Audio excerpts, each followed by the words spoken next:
নমস্কাৰ এই মুহূৰ্তত আহি পৰিছে আজি সন্ধিয়াৰ কেইবাটাও গুৰুত্বপূৰ্ণ খবৰ আৰু এনে ধৰণৰ খবৰসমূহ নিতৌ চাবলৈ চেনেলটো সাবস্ক্ৰাইব কৰি ভিডিঅ'টোত এটা লাইক কৰি দিবলৈ সন্ধিয়াৰ প্ৰথমটো ব্ৰেকিং নিউজ ভাৰতৰ ইতিহাসৰ আটাইতকৈ ডাঙৰ পদযাত্ৰা আজি দিল্লীৰ যন্তৰ মন্তৰত দেখিবলৈ পোৱা গ'ল জনসমুদ্ৰলৈ পৰিণত হৈছিল দিল্লীৰ যন্তৰ মন্তৰ হাজাৰ হাজাৰ লাখ লাখ ছাত্ৰ ছাত্ৰী একত্ৰিত হৈ সংসদসৰ কাৰ্যসূচীত আজি অংশগ্ৰহণ কৰে দিল্লীত আৰু এই প্ৰতিবাদী কাৰ্যসূচীৰ মাজতেই আৰক্ষী আৰু প্ৰতিবাদকাৰী ৰাইজৰ মাজত প্ৰচণ্ড সংঘাতৰো সৃষ্টি হৈছে বুলি জানিব পৰা গৈছে মুঠতে আজিৰ দিনটোত দিল্লীৰ যন্তৰ মন্তৰত এই বৃহৎ প্ৰতিবাদী কাৰ্যসূচী ৰূপায়ণ কৰা হয় যন্তৰ মন্তৰত ভয়ংকৰ পৰিস্থিতিৰ সৃষ্টি হয় আজিৰ দিনটোত সংসদ মাৰ্চত অংশ ল'বলৈ ভাৰতৰ বিভিন্ন ৰাজ্যৰ পৰা আহিল হাজাৰ হাজাৰ ছাত্ৰ ছাত্ৰীৰ লগতে সৰ্বসাধাৰণ ৰাইজ প্ৰচণ্ড বৰষুণ নেওচি ৰাতিপুৱাৰে পৰা আৰম্ভ কৰিছিল আজিৰ এই প্ৰতিবাদী কাৰ্যসূচী নিৰাপত্তাৰক্ষীক পিছ পেলাই জনতাৰ ভিৰ দেখিবলৈ পোৱা গ'ল যন্তৰ মন্তৰত এফালে কক্ৰোচ জনতা পাৰ্টিক বাধা দিবলৈ সম্পূৰ্ণৰূপে প্ৰস্তুতি কৰিছিল দিল্লী আৰক্ষীয়ে কিন্তু বাধা দিও কক্ৰোচ জনতা পাৰ্টিৰ প্ৰতিবাদক দমন কৰিব পৰা নাই দিল্লী আৰক্ষীয়ে যন্তৰ মন্তৰত মোতায়েন কৰা হৈছিল অতিৰিক্ত ৫,০০০ আৰক্ষী জোৱান দিল্লীৰ যন্তৰ মন্তৰত আজিৰ দিনটোত এই ভয়ংকৰ প্ৰতিবাদী কাৰ্যসূচী দেখিবলৈ পোৱা গৈছে দিল্লীত আৰক্ষীৰ প্ৰহাৰত আহত হৈছে প্ৰায় ৪০ৰ পৰা ৫০জনকৈ লোক আৰক্ষীৰ প্ৰহাৰত মূৰ ফাটি গৈছে ১২ বছৰীয়া ছোৱালীৰো আৰক্ষীৰ বিৰুদ্ধে সোনাম ৱাংচুকৰ পত্নীক চুলিত ধৰি টানি নিয়াৰো অভিযোগ উত্থাপন কৰিছে কক্ৰোচ জনতা পাৰ্টিৰ মুখপাত্ৰ সৌৰভ দাসে সৌৰভ দাসৰ ফালৰ পৰা এই ভয়ংকৰ অভিযোগ উত্থাপন কৰা হৈছে দিল্লী আৰক্ষীৰ বিৰুদ্ধে দিল্লী আৰক্ষীৰ প্ৰহাৰত আজিৰ এই প্ৰতিবাদী কাৰ্যসূচীত অংশগ্ৰহণ কৰা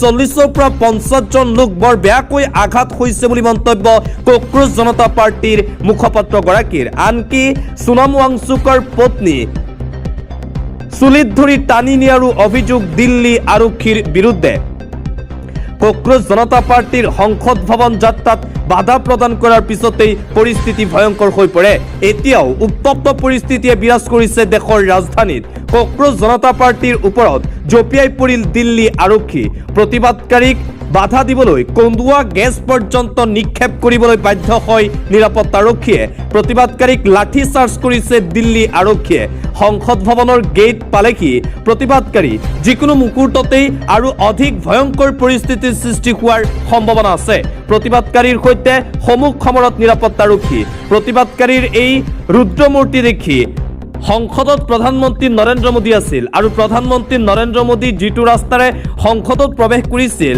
আৰু তাৰ বিপৰীত ৰাস্তা দি প্ৰধানমন্ত্ৰী নৰেন্দ্ৰ মোদীক লৈ যায় সুৰক্ষা কৰ্মীয়ে মুঠতে কক্ৰোচ জনতা পাৰ্টিৰ এই প্ৰতিবাদী কাৰ্যসূচীক লৈ যে মোদী আৰু বিজেপিয়ে ভয় খাইছে সেয়া স্পষ্ট হৈ পৰিছে এই প্ৰতিবাদী কাৰ্যসূচীত অংশগ্ৰহণ কৰিছে দিল্লীৰ প্ৰাক্তন উপ মুখ্যমন্ত্ৰী মনীষ সিসোদিয়ায়ো বিভিন্ন ৰাজনৈতিক দলৰ নেতাসকলেও আজিৰ এই প্ৰতিবাদী কাৰ্যসূচীত অংশগ্ৰহণ কৰে প্ৰতিবাদ চলি থকাৰ সময়তেই কক্ৰোচ জনতা পাৰ্টিৰ প্ৰতিষ্ঠাপক অভিজিত টিপকে গ্ৰেপ্তাৰ কৰা হৈছে বুলিও জানিব পৰা গৈছে দিল্লীৰ ৰাজপথলৈ ওলাই আহিল কক্ৰোচ জনতা পাৰ্টিৰ লাখ লাখ প্ৰতিবাদকাৰী ছাত্ৰ ছাত্ৰী এই দৃশ্য দেখিলেই আপুনি অনুমান কৰিব পাৰে কিমান ভয়াৱহ আছিল আজিৰ এই প্ৰতিবাদ হয়তো বিজেপি চৰকাৰে ভবা নাছিল ইমান সংখ্যক প্ৰতিবাদকাৰী সমদল কৰিব দিল্লীত প্ৰতিবাদকাৰীক বাধা প্ৰদান কৰিবলৈ লাঠি চাৰ্জ কৰিছিল নিক্ষেপ কৰিছিল কন্দুৱা গেছ কিন্তু এতিয়াও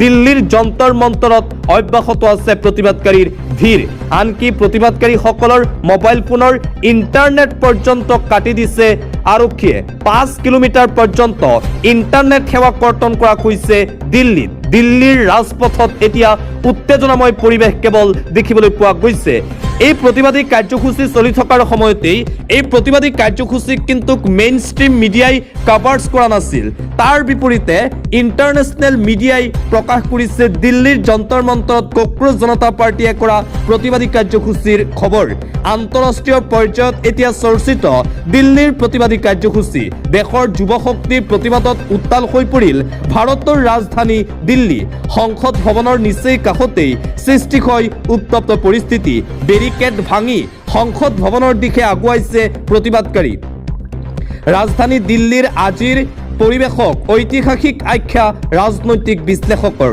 এই সকলোবোৰৰ পিছতো দিল্লীৰ প্ৰতিবাদক লৈ গুৰুত্ব নাই দেশৰ মেইন ষ্ট্ৰীম মিডিয়াৰ।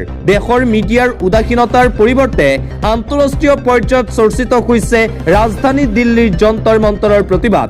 দিল্লীৰ প্ৰতিবাদৰ বুজ ল'বলৈ দিল্লীত উপস্থিত আন্তঃৰাষ্ট্ৰীয় মিডিয়াৰ দল।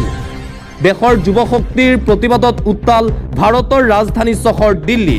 মুঠতে এতিয়াও ভয়ংকৰ পৰিস্থিতিয়ে বিৰাজ কৰিছে।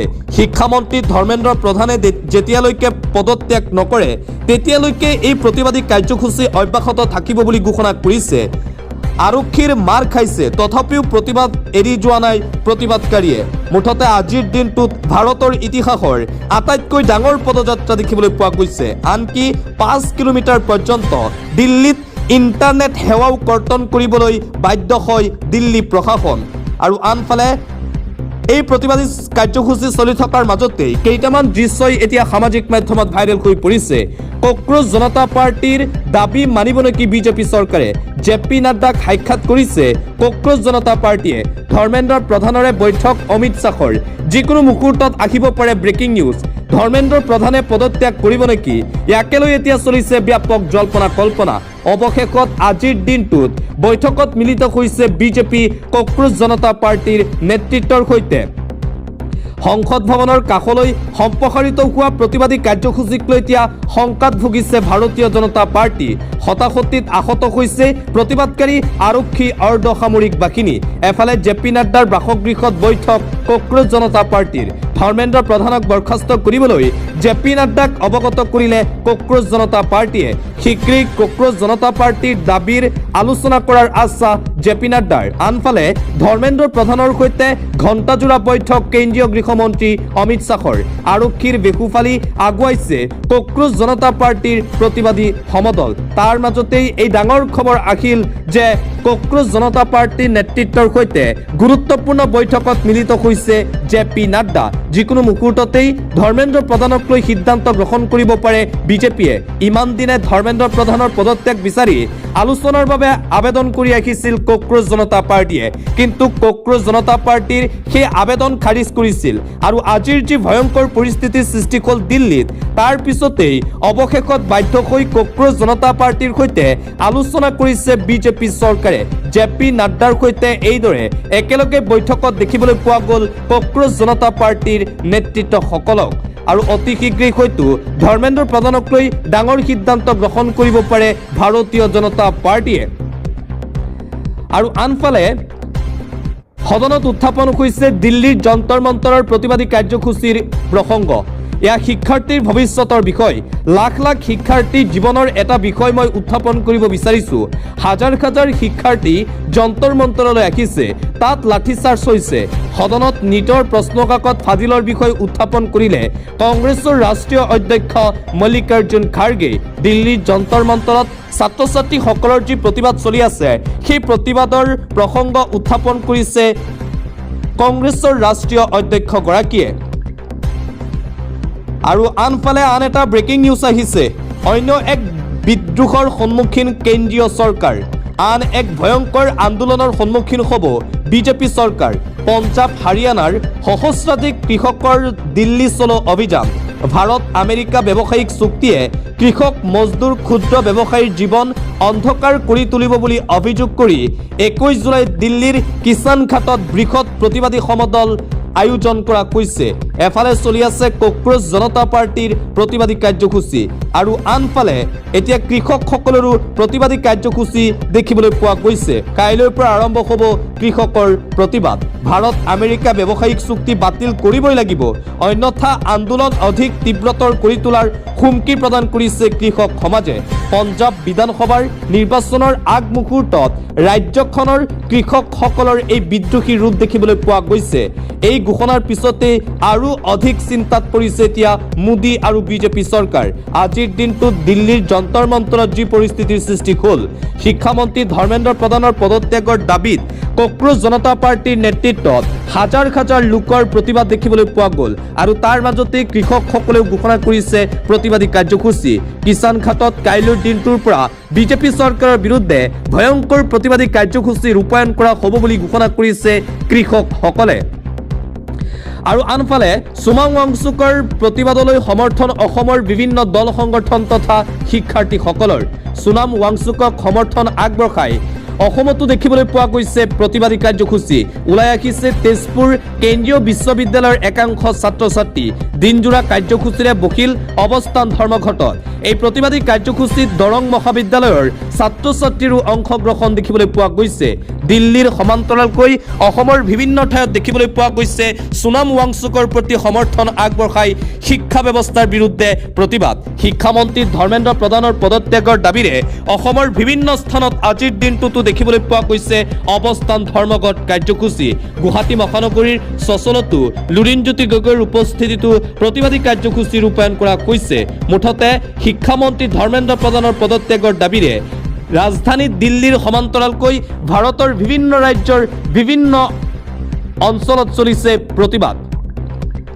আন এটা ব্ৰেকিং নিউজ প্ৰলয়নকাৰী বানে ভয়ংকৰ পৰিস্থিতিৰ সৃষ্টি কৰিছে উজনি অসমত হাহাকাৰ পৰিস্থিতিৰ সৃষ্টি হৈছে বানৰ ফলত এজন লোকৰ মৃত্যু হোৱাৰ খবৰো আমি লাভ কৰিছো উজনি অসমৰ বান পৰিস্থিতিক লৈ শংকিত হৈ পৰিছে চৰকাৰ মুখ্যমন্ত্ৰী হিমন্ত বিশ্ব শৰ্মাই সকলো মন্ত্ৰী বিধায়ক আৰু প্ৰশাসনক উদ্ধাৰকাৰী দলক সষ্টম হৈ থাকিবলৈ সামাজিক মাধ্যম যোগে আহ্বান জনাইছে ক্ৰমান্বয়ে উজনি অসমৰ বিভিন্ন জিলাত বান পৰিস্থিতিয়ে অধিক ভয়ংকৰ ৰূপ ধাৰণ কৰিছে গোলাঘাট শিৱসাগৰতো দেখিবলৈ পোৱা গৈছে ভয়ংকৰ বান পৰিস্থিতিৰ সৈতে মোকাবিলা কৰিবলৈ ৰাজ্য চৰকাৰৰো তৎপৰতা দেখিবলৈ পোৱা গৈছে আজি সামাজিক মাধ্যম যোগে ৰাজ্যৰ মুখ্যমন্ত্ৰী ডক্টৰ হিমন্ত বিশ্ব শৰ্মাই স্থানীয় বিধায়ক আৰু আনফালে মন্ত্ৰী প্ৰশাসন আৰু উদ্ধাৰকাৰী দলসমূহক সকলো প্ৰকাৰে সাজু হৈ থাকিবলৈ আহ্বান জনাইছে মুখ্যমন্ত্ৰী হিমন্ত বিশ্ব শৰ্মাই উজনি অসমত ভয়ংকৰ বান পৰিস্থিতি নাজিৰা বিহুবৰ সোণাৰীত ইয়াৰ লিফ্টৰ ব্যৱস্থা 4খনকৈ বিমানেৰে কৰা হ'ব ইয়াৰ লিফ্ট বিমানৰ ব্যৱস্থা কৰা হৈছে বানপীড়িত লোকক উদ্ধাৰ কৰিবলৈ বিমানৰ সহায় লৈছে এতিয়া চৰকাৰ প্ৰশাসনে আৰু আনফালে প্ৰলয়নকাৰী বান পৰিস্থিতিৰ বাবে বাতিল কৰা হৈছে কেইবাখনো ৰেলপথ চূৰ্ণ বিচূৰ্ণ হৈছে বানৰ ফলত লাখ লাখ ৰেল যাত্ৰীলৈ জৰুৰী খবৰ এই মুহূৰ্তত আহি পৰিছে বাতিল কৰা হৈছে কেইবাখনো ৰেলৰ যাত্ৰা প্ৰলয়নকাৰী বানৰ বাবে বাতিল উজনি অসমৰ কেইবাখনো ট্ৰেইন গুৱাহাটী লিডু ইণ্টাৰচিটি এক্সপ্ৰেছৰ চলাচল বাতিল কৰা হৈছে বুলি জানিব পৰা গৈছে যোৰহাট তিনিচুকীয়া যাত্ৰীবাহী ৰেলৰ চলাচল বাতিল হৈছে 55914 তিনিচুকীয়া যোৰহাট টাউন যাত্ৰীবাহী ট্ৰেইন বাতিল হৈছে 75602 তিনিচুকীয়া লামডিং ডেমোৰেল ৰাজধানী বিবেক এক্সপ্ৰেছৰ গতিপথ সলনি 15934 অমৃতসৰ নিউ তিনিচুকীয়া এক্সপ্ৰেছ চলিব মৰিয়নীলৈ 22503 বিবেক এক্সপ্ৰেছৰ যাত্ৰা চেলেংঘাটলৈ সীমিত কৰা হৈছে 13282 ৰাজেন্দ্ৰ নগৰ ডিব্ৰুগড় ৰেলৰ যাত্ৰা নামনি আলিত সীমিত 20504 ৰাজধানী এক্সপ্ৰেছৰ যাত্ৰা ফৰকাটিং জংচনলৈ সীমিত কৰা হৈছে ভয়ংকৰ বান পৰিস্থিতিৰ বাবে উজনি অসমৰ এইকেইখন ৰেল চলাচল বাতিল কৰা হৈছে বুলি জানিব পৰা গৈছে মুঠতে বান পৰিস্থিতিয়ে ক্ৰমান্বয়ে ভয়ংকৰ ৰূপ ধাৰণ কৰিছে উজনি অসমৰ কেইবাখনো জিলাত অন্য এটা খবৰ প্ৰসংগ কাজিৰঙাৰ পঞ্চতাৰকা হোটেল নিৰ্মাণৰ বিৰোধিতা 5 মানৱাধিকাৰ কৰ্মীৰ গ্ৰেপ্তাৰক লৈ উদ্বিগ্ন ৰাষ্ট্ৰসংঘ পালেগৈ কাজিৰঙাৰ পঞ্চতাৰকা হোটেলৰ বিৰোধিতা কৰি গ্ৰেপ্তাৰ হোৱা 5 যুৱকৰ প্ৰসংগ কাজিৰঙাৰ পঞ্চতাৰকা হোটেল নিৰ্মাণৰ বিৰোধিতা কৰা লোকৰ গ্ৰেপ্তাৰক লৈ উদ্বিগ্ন প্ৰকাশ ৰাষ্ট্ৰসংঘৰ এক বিবৃতিযোগে 5 গৰাকী মানৱ অধিকাৰ কৰ্মীক গ্ৰেপ্তাৰ কৰাক লৈ গভীৰভাৱে চিন্তিত বুলি উল্লেখ ৰাষ্ট্ৰসংঘৰ ইউএনৰ মতে গ্ৰেপ্তাৰকৃত লোকসকলৰ বিৰুদ্ধে অনা অভিযোগে খিলঞ্জীয়া লোকৰ অধিকাৰ ৰক্ষাৰ বাবে কৰা ন্যায়সংগত কামক দুৰ্বল কৰিব পাৰে এনে গ্ৰেপ্তাৰ গোচৰে নাগৰিকৰ মাজত ভয় আৰু অন্যায়ৰ বিৰুদ্ধে মাত মাতিবলৈ নিৰুৎসাহিত কৰিব পাৰে বুলি উল্লেখ ৰাষ্ট্ৰসংঘৰ মানৱ অধিকাৰ কৰ্মীসকলৰ সুৰক্ষা অধিকাৰ সুনিশ্চিত কৰিবৰ বাবে ৰাজ্যসমূহলৈ আহ্বান ৰাষ্ট্ৰসংঘৰ গ্ৰেপ্তাৰকৃত 5 গৰাকী কৰ্মীক তৎকালীনভাৱে মুকলি কৰাৰ আহ্বান জনাইছে ৰাষ্ট্ৰসংঘই ইফালে খিলঞ্জীয়া লোকসকলৰ সৈতে অৰ্থপূৰ্ণ আলোচনা নকৰালৈকে তেওঁলোকৰ সন্মতি লাভ নকৰালৈকে ভূমি অধিগ্ৰহণ স্থগিত ৰখাৰ আহ্বান ৰাষ্ট্ৰসংঘৰ কাজিৰঙাৰ পঞ্চতৰকা হোটেল নিৰ্মাণৰ বিৰোধিতা কৰা লোকৰ গ্ৰেপ্তাৰক লৈ এইদৰে উদ্বিগ্নতা প্ৰকাশ কৰিছে ৰাষ্ট্ৰসংঘই। আন এটা গুৰুত্বপূৰ্ণ খবৰ, ভয়ংকৰ বান পৰিস্থিতিৰ সৃষ্টি হ'ব সমগ্ৰ অসমতেই। উজনি অসমত এই মুহূৰ্তত দেখিবলৈ পোৱা গৈছে যে প্ৰলয়নকাৰী বানে ভয়ংকৰ ৰূপ ধাৰণ কৰিছে। সমান্তৰালকৈ কেইবাখনো জিলালৈ ৰেড এলাৰ্ট জাৰি কৰা হৈছে। যিকোনো মুহূৰ্তত বান পৰিস্থিতি আৰু অধিক ভয়াৱহ হ'ব পাৰে আৰু অধিক ভয়ংকৰ পৰিস্থিতিৰ সৃষ্টি হ'ব পাৰে সমগ্ৰ অসমত। ৰাজ্যৰ কেইবাখনো জিলালৈ জাৰি কৰা হৈছে ৰেড এলাৰ্ট। ধেমাজি, তিনিচুকীয়া, শিৱসাগৰ, যোৰহাট, মাজুলীত ধাৰাসাৰ বৰষুণৰ সম্ভাৱনা। ব্ৰহ্মপুত্ৰ উপত্যকাৰ আন জিলাসমূহত য়েল্লো এলাৰ্ট জাৰি। মহানগৰীকে ধৰি দাঁতিকাষৰীয়া অঞ্চলত ভয়ংকৰ বান পৰিস্থিতিৰ আশংকা কৰা হৈছে। বিশেষকৈ পাহাৰীয়া পথ, বানপ্ৰৱণ অঞ্চলৰ দিশে যাত্ৰা কৰাৰ পৰা বিৰত থাকক। নাও বা ফেৰী চলাচলৰ ক্ষেত্ৰতো সতৰ্কতা অৱলম্বন কৰক। এই সময়ছোৱাত আৰু অধিক ভয়ংকৰ বান পৰিস্থিতিৰ সৃষ্টি হ'ব পাৰে সমগ্ৰ অসমতেই। আঞ্চলিক বতৰ বিজ্ঞান কেন্দ্ৰৰ ফালৰ পৰা অসমৰ কেইবাখনো জিলালৈ ৰেড এলাৰ্ট, য়েল্লো এলাৰ্ট আৰু অৰেঞ্জ এলাৰ্ট জাৰি কৰা হৈছে।